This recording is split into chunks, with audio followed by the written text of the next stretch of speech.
வணக்கம், welcome to gardening Tamil. இந்த வீடியோவில் நம்ம எதை பற்றி பார்க்க போகிறோம் அப்படின்னு பார்த்துக்கிட்டோம்னா, நம்ம தோட்டத்தில் முளைக்கக்கூடிய களைகள் எல்லாத்தையும் முழுமையாக எப்படி கட்டுப்படுத்தலாம் அப்படிங்கிறத இந்த வீடியோவில் பார்க்க போகிறோம். இது மழைக்காலம் அப்படிங்கிறதுனால களைகளுடைய அளவு ரொம்பவே அதிகமாக இருக்கும். நம்ம தோட்டத்தில் வந்து நார்மலாக நம்ம காய்கறி செடிகளை போட்டிருப்போம். அதுக்கு நடுவில் களை செடிகள் அதிக அளவில் முளைச்சி நம்ம காய்கறி செடிகளுக்கு போடக்கூடிய உரங்களை எல்லாத்தையும் எடுத்துக்கிட்டு நம்ம செடிகளை வளர விடாது. அதுவும் இல்லாமல் பூச்சிகள், களைகள் அதிகமாக இருக்கும் பொழுது வந்து செடிகளை தாக்கக்கூடிய பூச்சிகள் வந்து ரொம்ப அதிக அளவில் பெருகி நல்ல செடிகளை அதிக அளவு தாக்கும். ஸோ இதனால் களைகளை வந்து நம்ம அசால்ட்டாக ஈஸியாக விட்டுறக்கூடாது, ஃபுல்லாக முழுமையாகவே கட்டுப்படுத்தலாம். இப்போ நம்ம இந்த வீடியோவில் தயார் பண்ண போகிற இந்த களைக்கொல்லி தேர்திறன் அற்ற களைக்கொல்லி. களைக்கொல்லியை பொறுத்த வரைக்கும் தேர்திறன் உடைய களைக்கொல்லி, தேர்திறன் அற்ற களைக்கொல்லி அப்படின்னு 2 களைக்கொல்லிகள் இருக்குது. தேர்திறன் உள்ள களைக்கொல்லி அப்படின்னு பார்த்துக்கிட்டோன்னா, இப்போ ஒரு குறிப்பிட்ட செடியில் நம்ம முழுமையாக ஸ்ப்ரே பண்ணுறோம் அப்படின்னா அந்த செடியை தாக்காது, அதை சுற்றி இருக்கக்கூடிய மற்ற செடிகளை தாக்கக்கூடிய களைகள் வந்து தேர்திறன் உடைய களைக்கொல்லி. அதாவது குறிப்பிட்ட இந்த செடியை அழிக்கிறதுக்காக மட்டும் நம்ம ஸ்ப்ரே பண்ணுறோம் அப்படிங்கிறது தேர்திறன் உடைய களைக்கொல்லி.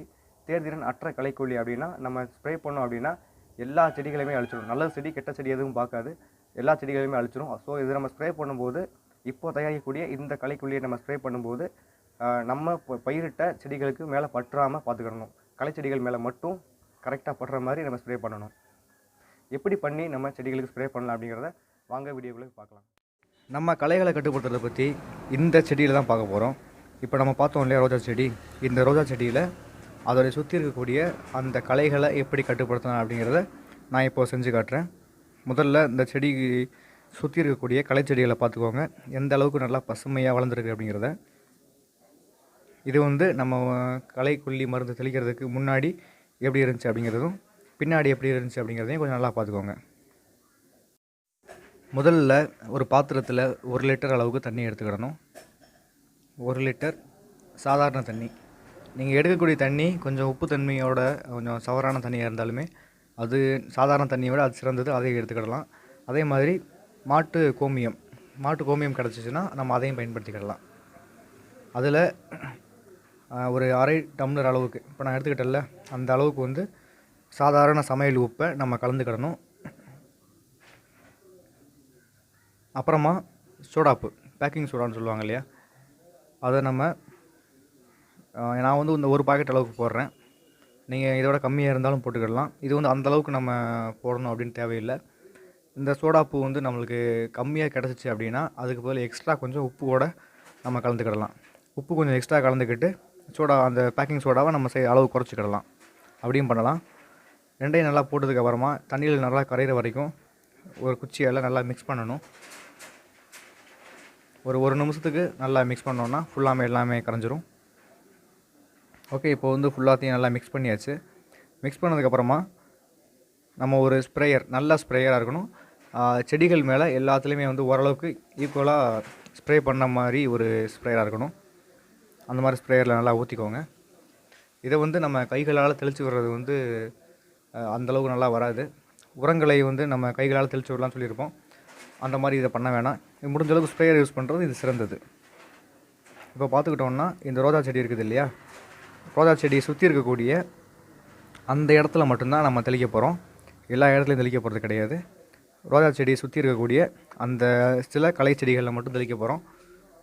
நம்ம தெளிக்கும்போது ரொம்ப கவனமாக பார்க்க வேண்டியது என்னது அப்படின்னா, நம்ம தெளிக்கக்கூடிய இந்த உப்பு தண்ணீர் வந்து நம்ம பயிரிட்டு இருக்கக்கூடிய அந்த செடிகளோட இலைகள்லேயும் கிளைகள்லேயும் பற்றாத மாதிரி பார்த்துக்கிடணும்.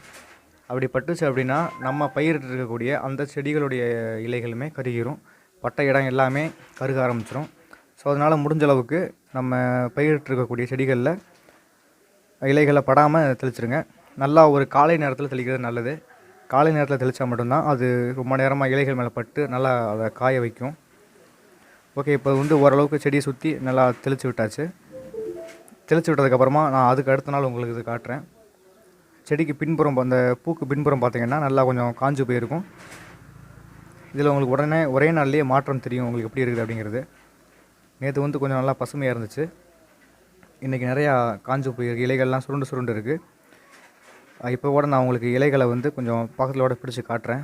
இந்த இலையை பார்த்துட்டிங்கன்னா உங்களுக்கு நல்லா தெளிவாக தெரியும். இலைகள் வந்து இன்னும் முழுமையாக எதுவுமே காயலை, கொஞ்சமாக அந்த விளிம்புகளில் மட்டும் காஞ்சிருக்கு.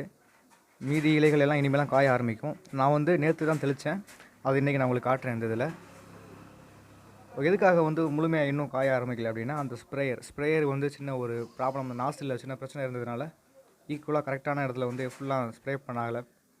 அது லைட்டாக கொஞ்சம் கொஞ்சம் இடத்துல மட்டும் ஸ்ப்ரே ஆகிருக்கு. ஸோ அதனால் நிறைய இடம் காயாமலே இருக்குது. இப்போ கொஞ்சம் லாங்கில் வச்சு காட்டுறேன், உங்களுக்கு நல்லா தெளிவாக தெரியும். நிறைய இலைகள் காஞ்சு தொங்கி இருக்குது. செடிகள் மேலே நான் எதுவுமே ஸ்ப்ரே பண்ணலை, அதனால் செடிகளுக்கு எந்த பாதிப்பு எதுவுமே ஏற்படலை. இப்போ நான் உங்களுக்கு அதுக்கு அடுத்த நாள் காட்டுறேன். இதில் பார்த்திங்கன்னா ஒரு 2 நாள் கழித்து உங்களுக்கு செடி காஞ்சிருக்குது உங்களுக்கு தெளிவாக நல்லா தெரியும். இதில் வந்து செடி ஃபுல்லாமே காஞ்சி போச்சு. அதில் நடுவில் 1-2 செடிகள் மட்டும் தப்பிச்சிருக்கு. மற்றபடி மேக்ஸிமம் நிறையா செடிகள் காஞ்சி போயிருக்கு. நீங்கள் இதை வீடியோவில் பார்க்குறதுனால உங்களுக்கு அந்தளவுக்கு இதில் தெளிவாக தெரியுமான்னு தெரியல.